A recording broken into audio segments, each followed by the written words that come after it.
तो कुंडी साहब, ईद सीक्रेट थोड़ी होती है, ईद ही तो आपको बतानी पड़ती है अगर पूछ ले कोई तो। अच्छा चले ठीक है, ये बता मतलब आपका आज का फैमिली का दिन था ना, आज तो पहला दिन है, तो चले ये बता देंगे सबसे ज़्यादा ईदी कितनी दी और किसको दी? सबसे ज़्यादा ईदी किसको दी और किसी अपनी बेटी को दी। अच्छा चले, कितनी में मेरे ख्याल में आप कंफर्टेबल नहीं होंगे, वो सीक्रेट है। चले ठीक है, सीक्रेट हो गया।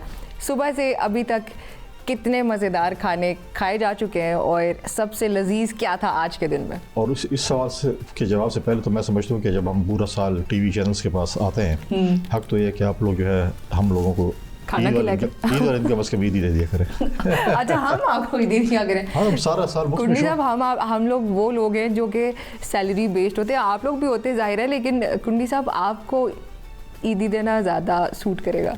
नहीं देखिए, अगर हम आपको देंगे तो आपके ऊपर इल्ज़ाम लग जाएगा लिफाफा जर्नलिस्ट का, ठीक है? तो आप लोगों के ऊपर भी तो लग सकता है लिफाफा पॉलिटिशियन। आप लोग ऐसे ही लगे रहते हैं सारे दिन, आप लोगों का काम ही नहीं हमारे पीछे लगे रहते हैं, तो लिहाजा हम पूरा साल आके फ्री में एक कप चाय पीते हैं या कावा पीते हैं और पूरा प्रोग्राम कर जाते हैं। अच्छा नहीं देखिए, पूरा साल नहीं देखिए, हमारा ये होता है ना, तो आपका भी बनता है कि आप हमें ईदी दें। नहीं, सहाफियों का तो देखिए ये हो जाता है कि वो हम पूरा साल आपसे बहुत सख्त सवाल पूछते हैं, आप लोगों को अकाउंटेबल बनाए रखते हैं, क्योंकि जो आवाम के सवाल होते हैं वो सख्त अंदाज में हमें पूछने पड़ते हैं। तो आज हम आप लोगों को रिलैक्स करें। ये ईदी होती है ना कि सहाफी आपसे बड़े लाइट मोड में बात कर रहा है, निशानी का दिन है जब आपको हमें रिलैक्स करेंगे। नहीं सर, आज देखें मैं वो नहीं हूँ जो मैं अपने प्रोग्राम में हुआ करती हूँ। बहरहाल, सबसे अच्छा खाना क्या था आज का? देखें, मुझे ज़्यादा सिवैयाँ बहुत ज़्यादा, मतलब बेगम के हाथ की, बेगम के हाथ की डेफिनेटली, क्योंकि मैं सारा जो है रमज़ान के महीने में भी यही होता है और जो है वो ईद वाले दिन भी जो है ना, फिर बाकी चीज़ें चलती रहती हैं साथ। आप देखेंगे वो अच्छा, आप छोले भी खाते हैं और शीर खुरमा चीज़ें, मुख्तलिफ़ चीज़ें ऑफ पहले दिन तक लगे रहते हैं बंदा कुछ ना कुछ। ऐसे कुंडी साहब, ईद की डिशेस में से आप खुद कुछ कुक कर सकते हैं? कभी कुछ बनाया खुद? मैं एक ज़माने में कुक करता था सिवैयाँ। अच्छा, सिवैयाँ पसंद थी, पसंद है इस वजह से। मैं जब पढ़ता था यूके में तो उधर तो नहीं मिलती थी, तो फिर मैंने उस रेसिपी सीखी। अच्छा, अभी मेरे ख्याल में मुझे याद होगी थोड़ी बहुत। अच्छा, कौन सी घी वाली, देसी घी वाली भी बनती है और दूध वाली भी बनती है, आपको कौन सी ज़्यादा पसंद है? मैं पहले उसको फ्राई करता था, फिर उसके बाद दूध में डालता था। अच्छा, दूध वाली हो गई। और दूध, हाँ, दूध वो वाली नहीं, फ्राई वाली, दूध वाली भी ठीक है। घी में भी अक्सर लोग ना, उनको बहुत पसंद होती हैं। हाँ वो, लेकिन मैं दूध वाला ही। अच्छा चले, ठीक हो गया।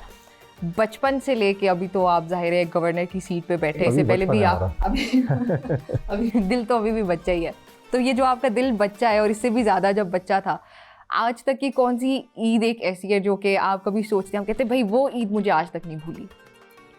The most memorable Eid ever. Eid, हर ईद जो है वो मेमोरेबल होती है। कोई, मैं समझता हूँ कि सच ईद जो है वो पिछले साल की ईद गालिबन मेरी मेमोरेबल थी कि मैंने 2 जगह पे की। अच्छा, क्योंकि मैं हर साल जो है वो आखिरी अशरे में मेरी कोशिश होती है कि मैं उम्रे पे जाऊँ। इस दफ़ा सिचुएशन हमारे सूबे की और मुल्क की आप कहें, लेकिन सूबे की हमारी जो अफगानिस्तान के साथ हमारा जो टेंशन और चीज़ें चल रही थी, उसकी वजह से मैं नहीं आ सका, लेकिन इंशाल्लाह भी कोशिश करूँगा जाऊँगा। तो वो मेरी जो है पिछले साल गालिबन ईद जो है वो एक दिन पहले आ गई थी सऊदीया में। अच्छा, तो मैं मदीने में ही था। तो हमने जो है वो ईद नमाज मदीने में पढ़ी, उसके बाद नाश्ता करके हुए अर्ली मॉर्निंग थी, मक्का गए, अगले दिन फ़्लाइट थी हमारी।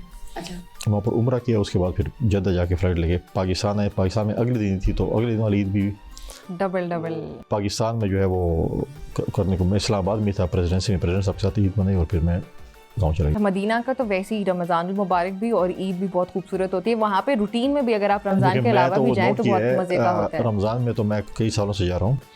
जैसे जुम्मा नमाज पे आपको बहुत पहले, मतलब ऐसे समझे कि 3-4 घंटे पहले पहुँच जाना चाहिए, जगह नहीं मिलती। तो ईद पे भी ऐसी है। हाँ बिल्कुल ऐसे ही। पिछले साल जब मैं था तो मेरे ख्याल में वी वर बस वेरी लकी कि हमने वो बैरियर क्रॉस कर लिया। अच्छा, और वो भी हम तकरीबन फिर भी हम 2-2.5 घंटे पहले। और फिर आप देखेंगे कि जब आप आखिरी रोज़ों और अगले दिन सुबह ईद की नमाज हो, क्योंकि आपके रोज़े में रूटीन ऐसी होती है कि आप फजर पढ़ के सोते हैं, यस, और लेट थोड़ा उठते हैं, ऐसे normal routine.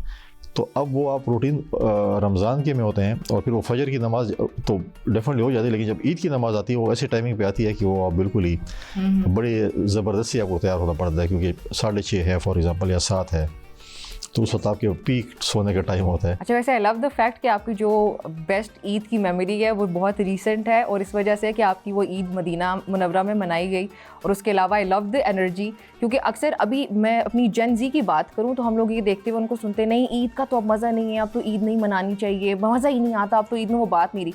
I think I love your energy कि ईद हमेशा की बहुत अच्छी होती है और बहुत जोश और जज्बे से मनानी चाहिए। बड़ा अफसोसनाक अमर ये है कि हम बड़े जो है वो क्या कहते हैं, हम ऐसे फेज़ में चले गए हैं, आर्टिफिशियल फेज़ में। ट्रू कि पहले ईद कार्ड भेजते थे, हम ले लेते थे कि इसके ईद कार्ड है, इस पे ईद पे कार्ड भेजना है, या फिर हम ऑफिशियल कैपेसिटी में होते तो हम लेटर लिख लेते थे कि आपको ईद कार्ड है तो है। अब जो है वो आपने इलेक्ट्रॉनिक कार्ड बनाना है, सेंड टू ऑल कर देना है, और उसमें वो प्यार नहीं है। पहले आपने हर बंदे के लिए सेपरेटली डेडिकेटेड कार्ड होता था कि आपके फैमिली मेम्बर सारे जो कहीं दाएं बाएं हैं सारे ईद पे गाँव आ जाते थे, मुलाकात होती थी। अब कहते हैं वीडियो कॉल पे बात हो जाएगी, क्या करेंगे, ट्रैवल करेंगे एक दिन, फिर 2 दिन 3 दिन गुजारेंगे, फिर आएंगे, क्या करेंगे, बस इधर ही ठीक हैं। अब कुछ लोग जो है मैं समझता हूँ कि बड़े बदकिस्मत हैं जो ईद के दिन सारे दिन सोते रहते हैं। लोग कहते हैं हम तो पूरा दिन सो रहे थे। आप भी बदकिस्मत हैं। नहीं, आई डोंट ये मैं ऑनर बताना चाहती हूँ कि I have the same energy. मैं बहुत खुश होती हूँ इसको लेकर और मेरा पैगाम भी यही है। लेकिन हमें अपने बच्चों को भी ये सिखाना चाहिए। मैं समझता हूँ कि ये चीज़ें, ये त्यौहार हैं, और आप बोलेंगे नहीं बस आप सुबह नमाज भी मत पढ़ो या नमाज पढ़ के आ जाओ, सो जाओ, फिर सेकंड टाइम उठेंगे शाम को बस बाहर घूम, बोरिंग। लेकिन नहीं, मैं समझता हूँ कि ईद का जो पहला दिन होता है, ईद जो भी है, और नमाज के बाद आपको मतलब अपने बुज़ुर्गों के पास, अपने बड़ों के पास, चाहे वो आपके वालिदैन हैं, चाहे ग्रैंड पेरेंट्स हैं, चाहे आपके भाई बहन हैं या बाकी रिश्तेदार हैं, ये आपको मतलब है कि या फिर आप कब्रिस्तान जाते हैं अपने वालिदैन के कब्रों में, तो ये आपको अपने बच्चों को, मैं समझता हूँ कि हमें अपने बच्चों को ये चीज़ें सिखानी चाहिए। और फिर ये चीज़ें, और उसके बाद आप दोपहर को आप रिलैक्स हुए आप सो जाए। और तोहफा है ना ये आपके लिए, अल्लाह ताला की तरफ से दिया गया। लेकिन जो मॉर्निंग का जो ये चीज़ है, ये वाली जो फर्स्ट फेज़ है 2-3 घंटे 4, ये डेफिनेटली आपको अपने बच्चों को भी, मैं समझता हूँ कि हमें सबको फैमिली टाइम होना चाहिए। अच्छा, तो बचपन में जब ईदी कलेक्ट करनी होती थी, what was your biggest strategy to collect maximum ईदी? कोई ज़्यादा मेहनत नहीं की उसके लिए। जो मिल गई उस पर शुक्र कर लिया। इतने सादे हैं गुंडी साहब आपके, कभी मेहनत ही नहीं की, कोई तरकीब नहीं लगाई। आपसे भी कह रहे हैं आप गवर्नर भी फिर ऐसे ही बन गए होंगे।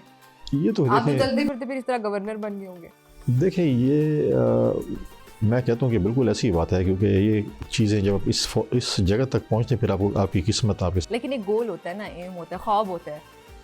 ईदी भी बचपन में हमारा ख्वाब होता है। देखिए मसला ये है कि आप पार्लियामेंट के ऐवान को देखें, 342 मेंबर्स हैं नेशनल असेंबली। एक ने जो है वो स्पीकर बनना है और एक ने प्राइम मिनिस्टर बनना है। ख्वाहिश हर किसी, हर मेंबर की है कि मैं प्राइम मिनिस्टर बन जाऊँ, हर की है कि मैं स्पीकर बन जाऊँ, एक अच्छा फेडरल कैबिनेट भी अगर आप कहें तो वो चीज़ें होती हैं। इस तरह सेनेट में भी एक बंदे ने चेयरमैन सेनेट बनना है, फिर आप मुल्क में देखें एक बंदे ने प्रेसिडेंट ऑफ पाकिस्तान बनना है। तो ये जब आप एक जगह तक आप पहुँचते हैं ना, उसके बाद फिर आपकी किस्मत लड़ती है। ये तो है, किस्मत का भी इसमें ज़रूर किरदार होता है। तो ईदी में किस्मत का किरदार होता था फिर। अब देखते हैं आज किस्मत कैसे, आप लोग कितनी ईदी नहीं आप लोग टुन्नी साहब, आप जो है ना हमारे साथ नाइंसाफ़ी नहीं करेंगे, मुझे पता है, मुझे पक्की उम्मीद है।